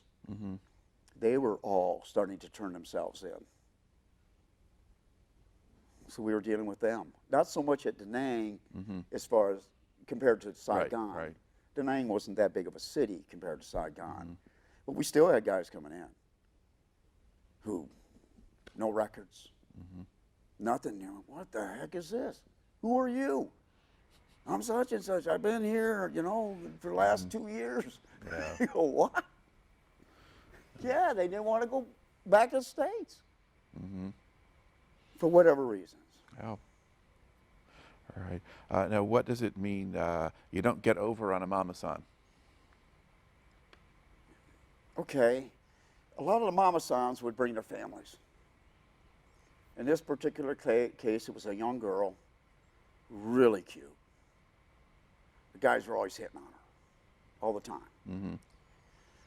And of course, the mama-san saw this. They'd come in and, get away. He no good. MGI, he's number 10. One of our guys was hooked on speeders. He was going through our survival vests. They have speeders in there because when you get shot down, it's the first 24 hours or whatever. If you don't get out by that time, you're pretty much going to be captured. So they want you to stay awake, right? So they have speeders in there. Well, he discovered this. That's like amphetamines. Yep, Yeah, uppers, amphetamine. yeah. He discovered this and he got hooked on them. And for some reason, he decided that he was going to have his way with that girl. I was in my room. I had some time off or something. I was sitting there reading. I heard all this commotion, all this yelling, all the mama sons. What the heck is going on? I went out there, and they were beating the hell out of this guy. They had him down, and they were all kicking him and hitting him and everything. And I turned around and walked away. I said, oh, no, I'm getting into this. The next day, they came through our hooch and took anything that wasn't tied down. They took my chain that had my girlfriend's class ring from my high school and my dog tags. They took those. So that's why you don't get over on a mama san. They'll get you back. And in this case, they got everybody in that hooch. Did you ever get your dog tags back? No. Was that a problem for you later that you didn't have any? No, I reported it that my dog tags were gone. Got back to Fort Bragg and I got new dog tags. All right. It was no big deal. But another part of it was the way we treated the Vietnamese. In some cases was appalling. It really was. I did not understand that. Why he would want to do that when you had boom boom girls. You know, I didn't, and there was another incident about this that is one of my big stressors. No, I was, because I didn't, maybe it was because all my traveling as a kid. I got to know people. Yeah. And to me, they were so interesting. I studied Buddhism when I was there. I wanted to know something about those people. So you had that going down. And today I hear guys talk. Now, seeing an Oriental person, a Vietnamese or something, yeah, it's going to bring back Vietnam. But it doesn't bring back hatred. Right. That's not there. And a lot of them were ripoffs. Why not? They had nothing. You talk about poverty. These people had nothing. Absolutely nothing. So I was very upset about that, of how we treated them. Now the guys who were out in the field, who had to deal with the VC and all that stuff, I understand them. Why they have this. That just wasn't me. Right. All right. Now, are there, let's see, there's another line in here. Now, let's see, who's afraid of an officer? Does that apply to Vietnam, or was that back in the States? That was Vietnam. Okay. That was pretty much after the peace treaty was signed. All of a sudden, we're standing out there. In fact, me and a buddy are trying to figure out where we could grow some pot. And a major comes walking up, and we go, usual. I knew his name, you know. Good afternoon, Major such and such. Geez, he jumped all over us. Where's your salute? Where's your salute? So then, to get back with him, another day, we'd salute him. Another day, we wouldn't salute him. On purpose. Just to get him all fired up. That's the way it was. You knew, after a while, you knew what you could do and what you couldn't do. And we would take it right to the limits. As far as messing with these guys. To me, that was BS. BS to the max. Now, I get back to the 82nd Airborne. It's too close to Washington. You got inspectors coming through. You got congressmen coming through all the time. You know what they do with us guys, from the non-vets? They get us off post. We get the day off. We just didn't care. All we wanted to do was work on those birds. It was impossible to keep your boots shined, so you had to have another pair of boots, extra pair of boots. Because of the JP4, the hydraulic fluids and stuff like that. Our uniforms were greasy all the time. As far as haircuts went, we were always being told to get haircuts. Crazy things that didn't mean anything to us, to a line unit. Infantry units, yeah. I could see what that's all about, but our aviation units, our main concern was the birds and our pilots. So we had a confrontation going down there. I don't know, after a while, I had no thoughts of staying in. All I wanted to do was get out, get back to school. All right. Are there other particular impressions of or memories of stuff from Vietnam that you want to put on the record before we move on to the next phase of your story? Not really. The insanity, things that just did not make sense. Now, when you left, were you leaving as a group or a unit, or were they just sending you out one by one? No, one by one. Okay. That's why a lot of guys gripe about we didn't have parades. Mm-hmm. Some units, like, I know the 1st Cav Division, when they came back, I think they came back as a large group as a unit. 4th Infantry Division, things like that, they came back as units. Possibly they could have had a parade then. But the rest of us came back as individuals. We went over as individuals. It was a pretty lonely thing. I mean, if you're good at making friends, it didn't matter. So, and coming back was the same way. So I knew I had an 18-hour flight. So I went to the medics and said, can you give me something sleeping-wise? So they gave me some Reds, which was a barbiturate. So I don't remember much about my flight coming back. I remember stopping in Japan because we had to get off the plane to refuel. And I went in there and bought myself a set of colored markers, which I just absolutely loved. This is the beginning of the markers, right? Okay. This is all the rainbow. So that was my big souvenir coming out of there. And other guys, I tell them that, you did what? You bought markers? Hey, I'm an artist. I wanted to do something.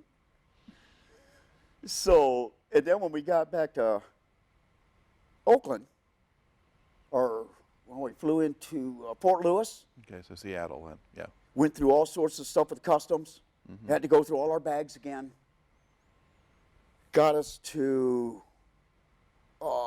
we flew out of San Francisco Airport. My flight was going to Chicago. That's where all the guys were dumping their uniforms. They had to go through that terminal every day into the men's room because all the guys were coming back. The word got out, don't wear your uniforms home. Now, did you wear your uniform home? I did. Okay. And did you have any trouble with anybody? No. No.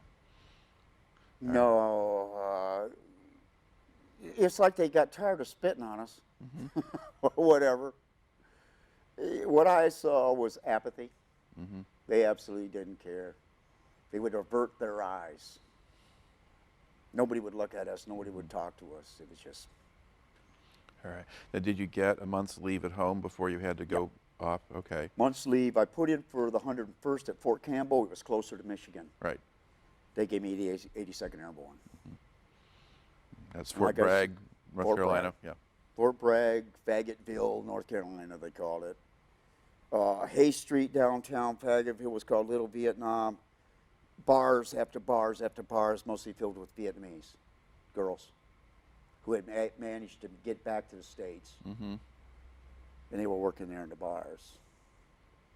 So then you had the fights between the 82nd Airborne and the Marines who would come in from Camp Lejeune to Hay Street, where all the girls were. That was a weekly thing, the fights. Most of us guys in my unit stayed together. A lot of them had never been. They just came out of training. Okay. Of course, I had already been there, and I got my Spec 5, so I ended up being the squad leader for the crew chiefs a couple times. I was not there as far as being in their army. I did everything I did. We learned how to ghost. Which is? Or skate, which is to keep away from everybody. Just report for formation, go out there, take off. Find some excuse to do something else. I didn't want to be around it. After a while, I didn't want to be around the birds because I knew my mind wasn't in it. I went up for the first sergeant and said, I don't want to be out there. My mind's not in it. And you got to have your mind on it to be a crew chief. You got to have that. And I told him, I said, I don't want to do it no more. I know I'm not staying in. I'm going back to college. So they had me run and start my own graphic shop. And I was my own boss. They would bring in things for me to do, charts, flyers, posters, no parking signs. So instead of doing the military no parking signs, I was doing the lettering like keep on trucking, the real fat lettering. Yeah. With the red on the top and the white on the bottom with the diagonal going through them for the calf, right? No problems at all from anybody except this one sergeant came in. Now, he'd been in the German army, went to Vietnam with us, and was in the 82nd Airborne. And he came in one time and reamed me. I mean, just reamed me up and down. He says, "That's not military." And I was, well, why didn't they tell me? You know, I'm not doing something right. Tell me, I won't do it. You know, he died 2 weeks later. Jumped out on a jump. His shoe didn't open. Okay. What they call flamed. Yeah. It hadn't billowed out. Another guy heard him screaming, saw him coming by, reached out and tried to grab him, and all he got was the shrouds.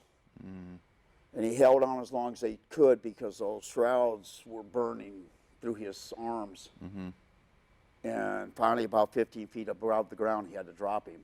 They figured that he died of a heart attack before he actually hit the ground. This stuff was happening all the time.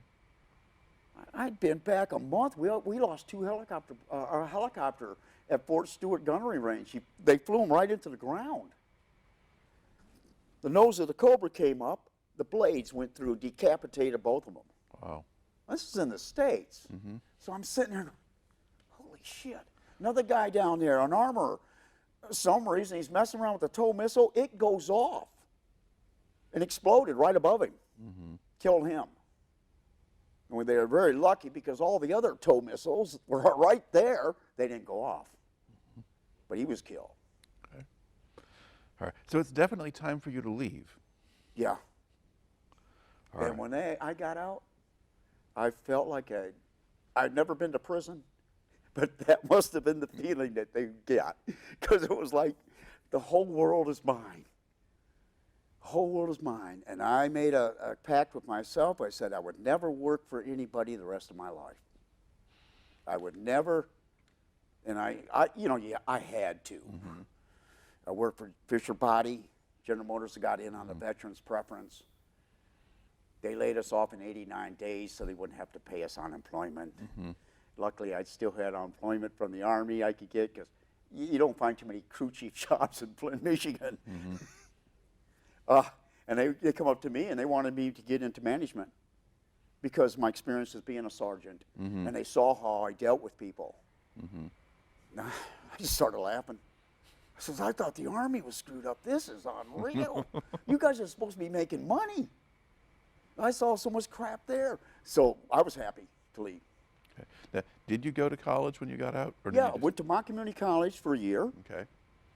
Finally, I got tired of Flint, Michigan with the shop rat mentality and all that sort of stuff.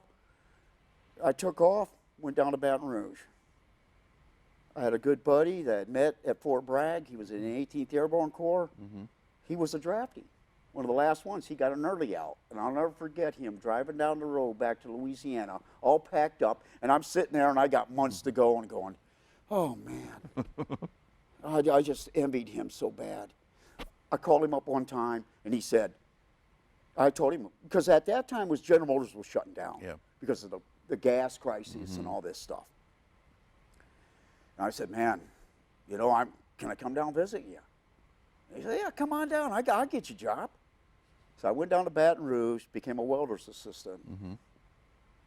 Then went to another job I got with a sign company. They were doing sandblasted signs when they were first coming out. So I got into that, doing those. Worked for a Harvey mechanic for a while. I got fired from that job. Worked for a hydraulic repair place because there are a lot of hydraulics on helicopters, so I knew that stuff. And that didn't pan out. Finally got a job doing mechanical drafting work at a small manufacturing plant up in Norwood, about 40 miles north of Baton Rouge. Oh, I loved it. Just absolutely loved it. I was the only draftsman there. everybody else were all black. Mm-hmm. The whole factory was black, except a few of us upstairs, administration people, the Yep. boss. Yep. That went along for a while, and I just wanted to get back to school. I wanted to get into art or something like that. Applied for LSU. And actually, at the time, I was on pre-architecture because I still had this desire to be an architect, to design buildings and things like this.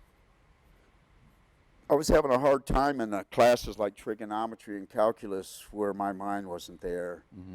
I saw that if I got into a subject where I had to think a lot, Vietnam was coming in, and a bunch of his friends had, and they were architects. I was at a party. I had my sketchbook there, and they started looking through my sketchbook, and I said, "You don't want to be an architect. You need to get into art, because you're not going to do that much." As I found out what an architect is all about, he's an organizer, Right. systems and all this stuff. So I got into graphic design, which became an illustration like on your secondary and printmaking. And I loved it. I absolutely loved it. I did my GPA as far as my curriculum. Graphic design was like a 3.75. My overall was a 2.75, whatever. And I just fit right into it. I always got A's in my classes. I was never the best one in the class, but the creativity and imagination blew those teachers away. The things that I could come up with for my projects and things like that, they really liked that. And then the fact that I had been working at a job making more money than they were making teaching at LSU. And they were going, "Well, what are you doing here, doing this? Yeah. Why don't you just stay there?"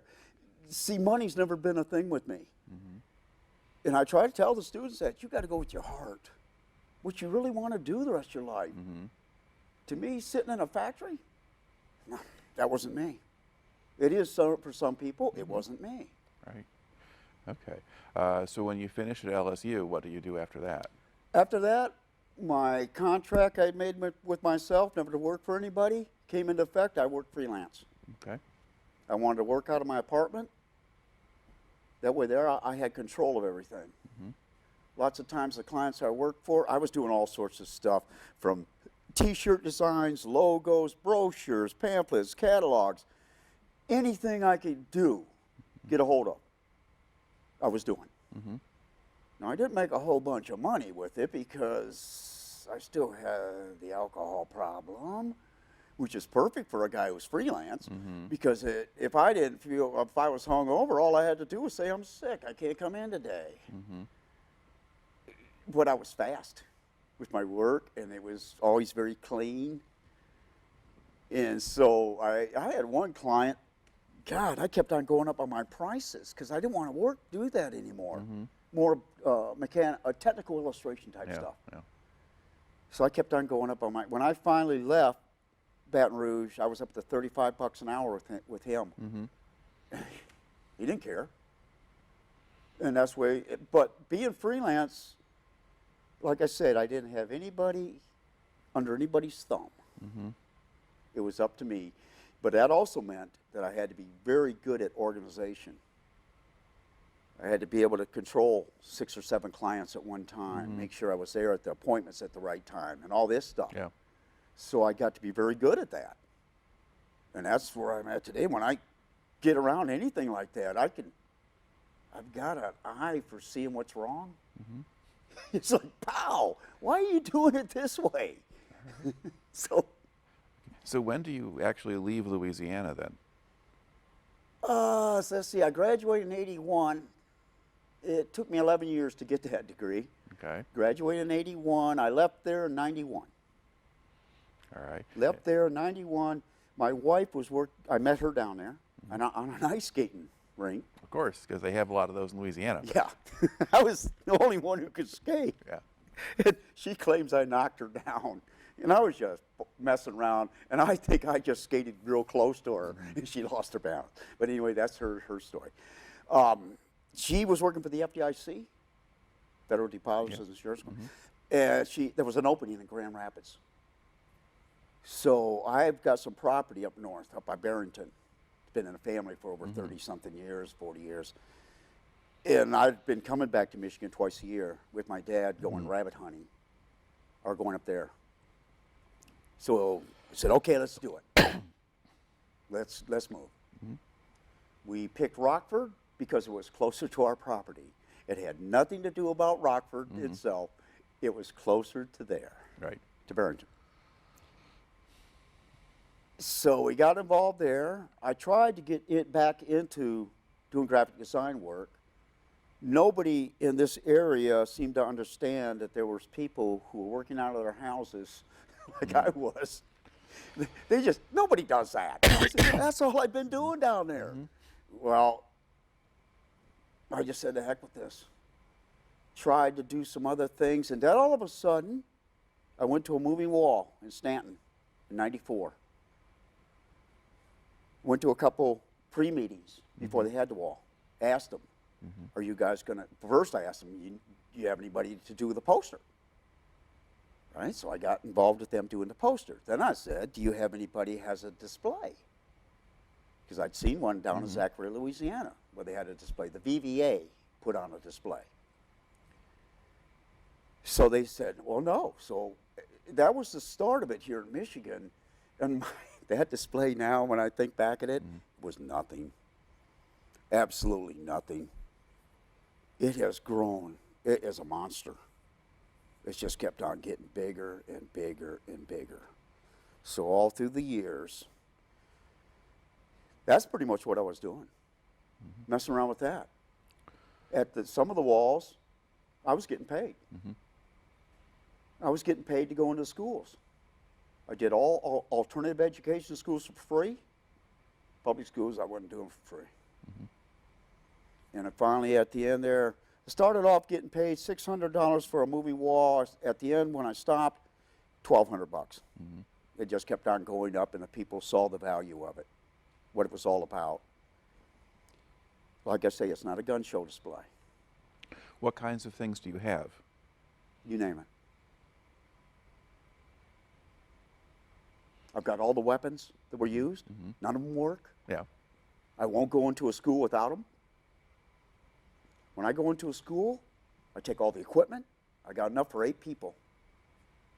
I ask for 8 volunteers. If I don't get volunteers, I say, okay, here's the draft. You, up there. I've never had any problems with the students. Teachers will come up and say, man, that was the worst class that we've got. And they didn't say one thing. So you make them, have the students put on the equipment. I suit them all up, give them a job. One's an M60 gunner. I got the radio for the radio man. I got shotgun for the point man. I got everybody's job of these 8. Then I go through and I give them all a personality. Try to explain to them that just because we were in Vietnam, we didn't think, you still thought about things back home. This young man here walked away from Michigan State football. He's got a Sports Illustrated magazine in his backpack. This person here was into hot rods. He's got a hot rod magazine in his backpack. He's ordering parts that are waiting for him when he gets home, if he gets home. This person here wants to be an artist. She, if it's a girl, she's got a sketchbook in her backpack. This person wants to be an author. He's got a journal. This person here, he's got a Penthouse magazine in his backpack, or Playboy magazine, and they all go crazy. Which I say, and he will let everybody else use it too, or borrow it. So I give him this. I get 2 people that, this guy, they went to basic training together. Now there's a certain time during basic training, after your 2nd week or something like that, your parents can come down to visit. In this case, his family came down. He had a really knockout little sister. They both met. Pretty soon it was like this. They're writing pen letters back and forth. These guys are going to be brother-in-laws. Get everybody laughing. Everybody, it's unreal. Then I spring an ambush on them. Enemy Claymore. sweeps down I give them an objective, something in the area that is strategic, like a bridge, something like that, a mission that we're going to go on. My point, as a human being, made a mistake, missed the Claymore sitting there. Claymore goes off. These guys will not be brother-in-laws. Now you notice he's got your frag jacket on, you got all the equipment on and everything like this. There's one place that's not protected, and that's your face. That Claymore goes off, takes off the faces, and pretty soon I go down, and you got a jawbone stuck in your cheek. You have got an eyeball. You're going to have to wipe an eyeball off your face. You've got this. And that room is absolutely quiet. I take them from extreme of happiness to the extreme of what combat was. And that's what it was. It was boredom accentuated by sheer terror. And it would come at it wasn't planned. I mean, they would spring it just happened. Okay. Of course, that's not part of your experience. That's No. What you picked up from. How could I do mine? These are the guys who did the fighting, the infantry guys. So I got to do that. Now, I will go into some of this stuff with them. And after that's done, if I've got my full display set up, I let them go through the display. Or else I let them come down and look at all the weapons. And I bring in all sorts of materials. Magazines from that era. All my stuff is from the Vietnam. Right. The equipment itself is Vietnam Air. Nobody brought that stuff back. Well, for the most part, you didn't, or it wasn't yours. Right. Yeah. This is just stuff I picked up. Right. Garage sales, flea markets, whatever. So I wanted them to understand that part. Those are the main guys on that wall with your infantry guys. Explain to them about that. And then I've got a table in front. I've got sea rations. So I can show them a whole case of sea rations, what's that all about. I got a Claymore. I explain to them about what a Claymore is all about. Pop-up flares. All sorts of stuff. The scars that the VC used. There's a Vietnamese flag of a country that doesn't exist anymore. Like I say, the only thing I don't have any ears. I don't have any of that stuff. I don't have any of the photographs that I've seen. And sometimes I wish I had them for some of these smart asses. Just stick it in their face. Look at this. No, I don't have that stuff. I never wanted to. I don't have any videos.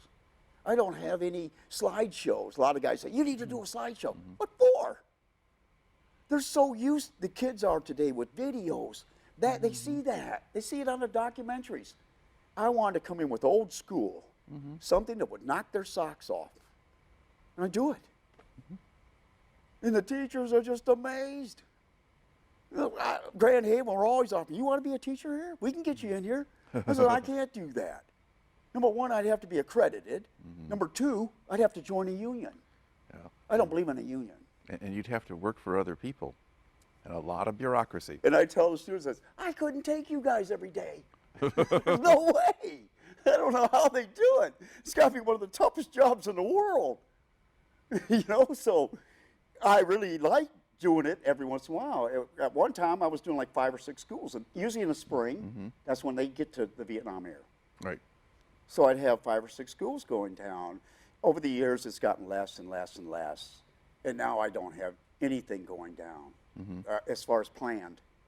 Whatever happens now just happens. Right. That display that I set up over at the Rockford American Legion will probably be the last time I show that to the public. From now on, I'm thinking about setting it out on my property and asking Boy Scouts, private groups, private showings. And, well, you need to do that. Why weren't you at LZ, Michigan? You tell me. I contacted them. Yeah. So, see what I'm saying? I've been doing this for over 20 years.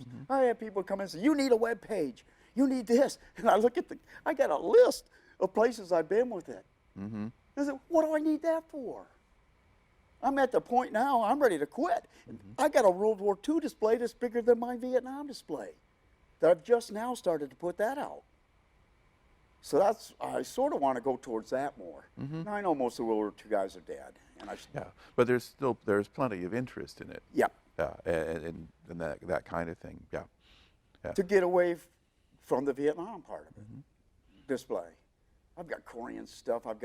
My plans are to make a mobile display of all the wars. So I've been picking up stuff from the American Revolution in 1812, Mexican War, Civil War, Spanish-American War, World War I. I did a talk at the Historical Society.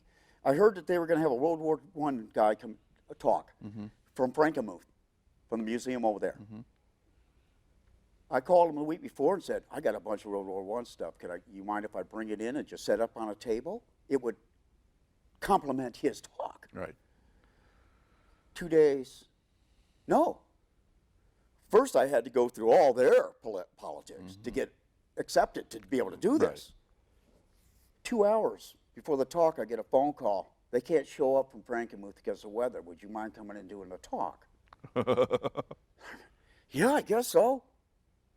So I went in and off the top of my head did World War I. Standing applauses, the whole bit. In the paper they put, very well prepared presentation. I'm going, I didn't even, I had 2 hours. I did not want to open up a book on World War I because I knew I'd get, I'd get all confused then. So I decided to do it off the top of my head. So I've got another dream. Luckily, I still got these dreams. To do this is to be a public speaker. And there's a lot of subjects I could talk on. Military history, aviation history, my father's time in the service.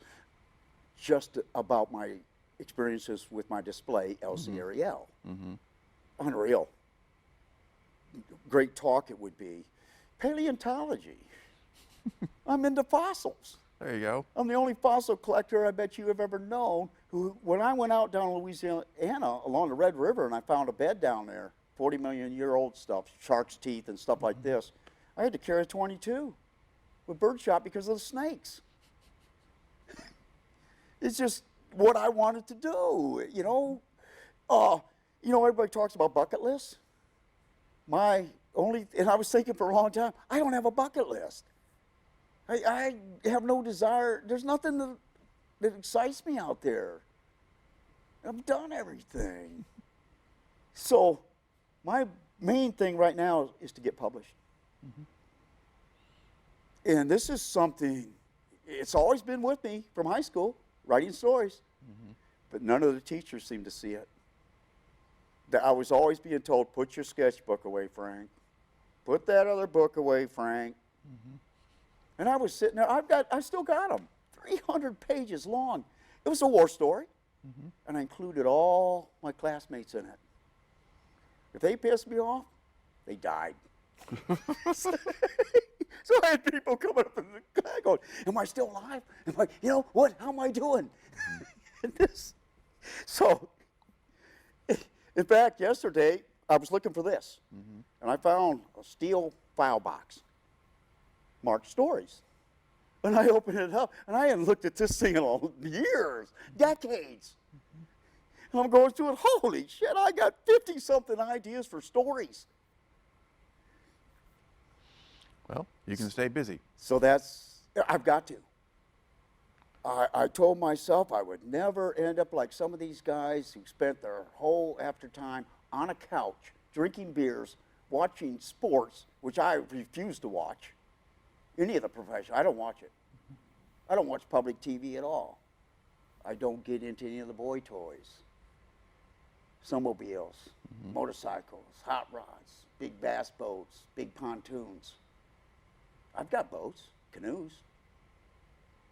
I got my place up north. In fact, just to mess with some of these guys, I went out and bought myself a pontoon. Beater. It's a mess. It's a big one. Biggest one they make, 28 foot long, 10 foot wide. And I told him, I says, you know what I'm going to do? I'm going to put my pontoon up there. I'm never going to put it in the water. It's going to be a party deck. You guys can go out in the water with these things all you want to. I'm never going to have to pay for gas. I'm not going to have to mess with maintenance. I won't have to store it in some place. So I did it. I come up with ideas and I do it. Mainly because I don't want to be bored. And I can't, those other things don't interest me at all. I'm playing slow pitch softball out of Westwood. Been out there for 25 years with one team. So I know these guys for 25 years. Most of the team itself, when it was started, was UAW. I had to lie and say I was in special engineering because it was sponsored by the UAW. Now it's not. We've opened it up. And after we did that, we started winning championships. Because we started getting in some really good ball players. And we've continued out there all this time. But again, I'm the one who's going to bring up things that nobody else thinks about. I asked them at the last coaches meeting, the only one I've ever been to in 25 years, why they have home runs in co-ed ball. Girls can't hit it out of that 300-foot fence. They can't. Why did you allow the guys to? You know, I made a lot of enemies that night. And I was, hey, I just been to an American Legion meeting the night before, which I ended up having to keep myself from laughing because of the absolute idiocy of it. And that's a veterans organization. And I can think, I only spent 3 years in there. How come I know so much more about organization than these guys do? Some of them are retirees. I've always spoken my mind. So I make enemies quite a bit. Now, how much of that do you connect to the military experience, the Vietnam experience, and how much of that do you figure is just your personality? No, I think a lot of it is Vietnam. Okay. A lot of it is Vietnam. So how do you think Vietnam, that experience, winds up affecting you? It gave me a purpose to do something good in the world. In fact, there's a saying at the end of the movie Platoon, and I saw this in Vietnam somewhere, about we the survivors of the Vietnam War have, how's he put it, the right, nay, the duty to tear down the old rotten structure and build upon it a better house. So that's what I have been trying to do. And that's what I did with my Vietnam display. I wanted to be able to go into a school and tell them both sides of the story. Not just one side, both sides. And that way that's the only way you learn. Our country is so filled with mediocrity and mob mentality, like the flag deal. I was amazed. You know, I asked over 70 people that same question, did you think it was against the vets? Out of 70 people, only 3 people thought like I did. What happened? What happened to the 60s? So I really believe that came out of my experience in Vietnam. Wanting to do something important with my life. Something that was meaningful. And I tell the guys in the group all the time, get in your communities. See what they need help with. Instead of sitting around bitching all the time. Because your bitching don't get nothing done. It doesn't. And all it does is get you fired up. Now, I decided if I'm going to bitch, I want to do something about it. So I took my avenue was with the schools, education. All right. And you mentioned maybe you've been diagnosed with PTSD, or okay. And at what point did you recognize that or get that diagnosis? I knew there was something wrong probably 10 years after. My drinking, because I didn't do that before. The drugging and all that stuff. I tried to get involved with it down at Baton Rouge. They didn't think I had it bad enough because I was still had a company. Yeah. Right? And I went there asking for help, and I was turned down, said I wasn't bad enough. So when I got up here to Michigan, I was talking to a guy at the VFW, because they want you to join the VFW. Now, though, they didn't care about your ideas. What they wanted you to do was come in and pull KP, right? I hated KP, and I was one of the last ones who had KP. After, when I was in, they changed it to contractors, civilian contractors. I'm talking to him, and I had a confrontation up at my first movie wall up at Alpena, and I was very upset about it, what happened up there.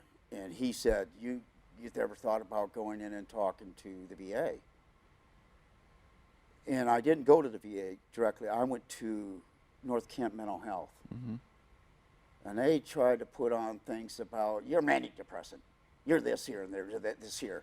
And I accepted what they were saying. And finally it was hitting me. I said, well, how does Vietnam fit into this? Yeah. How come am I having these nightmares? How come I get so pissed off about this?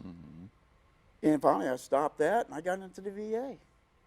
It was just a whole nother story. My God, insanity again. It's amazing. It took me 8 years going through their rejections. So when I hear these guys that have just been in there a year and they're bitching about the VA, and I'm sitting there going, hey, patience, guys, patience. While you're waiting, clean up your act. Stop your drinking.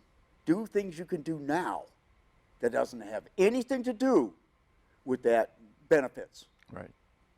Because then, once you get them, you're so much further ahead. Otherwise, you're going to get all that money, and what's the first thing you're going to think about? Partying! You know, it is. So I try to help them that way. Tell them to, get your act together. I'm really into spirituality, not religion, spirituality. I'm into teaching. I tried to volunteer at the VA to bring some diversity, which they're always talking about. That's the big thing I got all the VA programs was diversity, to keep yourself going, to have interests out there. Don't get bored. You get bored, you're going to end up on that couch drinking beers, watching a stupid guy, grown men playing a kid's game. Get all excited. What the? So that's what I've been trying to do. Trying to keep myself busy, coming up with crazy things. If you talk to my guys on my softball team, do I think out of the box? God, the things I come up with. It's just, they go, where did you get that? It's just the way I am. I look at a different way at problems. Because if you keep doing the same thing all the time, how do you expect anything to get better? You got to do things differently. Now, if you're happy, don't worry about it. But if you're not, do something. And you got to do it within yourself. Otherwise, you're lost. All right. Well, you said you want to do things you're interested in. I can tell you that you certainly are interesting to talk to. I'd just like to close out the session here by thanking you for taking the time to share the story, and you can expect to be recruited in the future. I do teach, and I think you have, definitely there's some things you can do for us. So, thank you. The teachers always come up and say, too, like I told you about that one class, and sometimes I'll go, you know what? One thing is, look at the subject I'm talking about. The boys love it. Other thing is, I'm not boring. I remember those teachers in high school. But I was absolutely watching that clock. And when you're watching that clock, time goes so slow. And I said, I did not want to be a teacher like that. I wanted to be a teacher that had them on their toes from the minute they walked in that door to the minute they left. And they don't know when the class period's over. Yeah. Then it's, wow. It's the old saying, isn't it? If you're having fun, time goes by really fast. Absolutely. And if you're not, it goes by like a snail.